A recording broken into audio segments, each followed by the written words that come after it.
Robot Shankar இறப்பு வந்து ஈடு செய்ய முடியாத ஒன்றுங்க. காரணம், அவர் வந்து நல்ல ஒரு ஆர்டிஸ்ட் மட்டும் இல்ல, நல்ல ஒரு மனிதரும் கூட.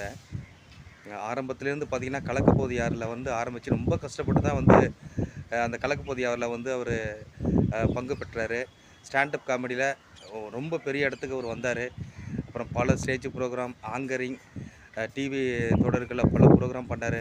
அது மட்டும் இல்லாம சினிமாவுல வந்து இப்ப தான் நல்லா கால் பதித்து, ஒரு நல்ல ஒரு காமெடியனா வலம் வந்துட்டு இருக்க நேரத்தில, இந்த இழப்பு வந்து அவங்க குடும்பத்தாருக்கு மட்டும் இல்ல, சினிமாவுக்கும் மிகப்பெரிய ஒரு ஈடு இணையற்ற ஒரு இழப்பு தாங்க இது.